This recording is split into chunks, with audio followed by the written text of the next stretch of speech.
ఇక్కడికి వచ్చినాక మొత్తం ఫ్యామిలీ అంతా కూడా ఫాదర్ ఆయన ప్రొడ్యూస్ చేయటం, డైరెక్ట్ చేయటం, మదర్ డైరెక్ట్ చేయటం, కొడుకు హీరోగా చేయటం.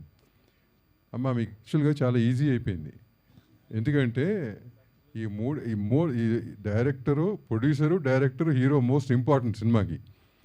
ఈ ముగ్గురు ఒక ఫ్యామిలీ అవటం మూలంగా మీకు చాలా ఈజీ అయిపోయింది. మీరు మిగతా కష్టాలు మిగతా కష్టాలు ఇడిపడినా కానీ ఇది మోస్ట్ ఈజియస్ట్ థింగ్ మాట.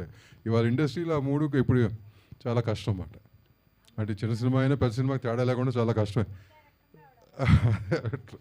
So having said that, and ఎన్ఆర్ఐలు ఈ మధ్య ఎన్ఆర్ఐలు చాలామంది ప్రొడ్యూసర్లు అందరూ వాళ్ళే వస్తున్నారు.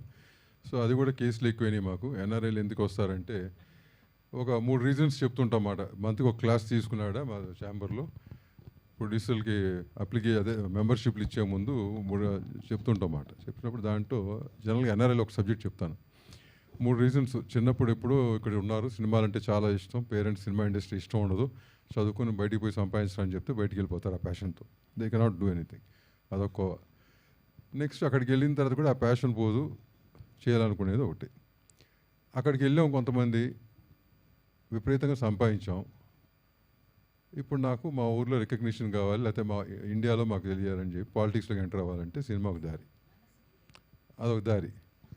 మూడోది, నా పక్కింటోడు కూడా గుర్తుపడతలేదు నన్ను. సో ఇంత డబ్బు ఉండి పలుకుబడి ఉండి ఉపయోగం ఏంటని. సో మెయిన్గా ఇట్లాంటి వాళ్ళని చూశాను నేను. But this is a very rare quality అన్నమాట. ఏది ఇన్నేళ్ళ నుంచి కూడా అందరు 11 ఏళ్ళ నుంచి వీళ్ళు షార్ట్ ఫిలిములు తీసి, మ్యూజిక్ వీడియోలు తీసి, ఆయన ప్రొడక్షన్ చూసుకుని, పని మొత్తం ఆయన చూసుకుని, మోస్ట్ ప్రాబ్లీ నేను ఈ క్వాలిటీ నేను ఎన్ఆర్ఐలో ఈ కోవర్ ఆల్మోస్ట్ 10 ఏళ్ళ నుంచి నడుస్తుంది. ఇది టోటల్ ఈ 10 ఏళ్ళలో నేను చూసినట్లు ఇది లేదన్నమాట. సో డెఫినెట్గా మీరు పడిన కష్టానికి అండ్ మీ ఇద్దరి కెరియర్లకు కానీ, ఆ కెరియర్, హీరోయిన్ గారు, అందరూ డెబ్యూటెంట్స్ కెరియర్స్ అందరికీ కూడా, I think you are very lucky to have people like team like this launching you.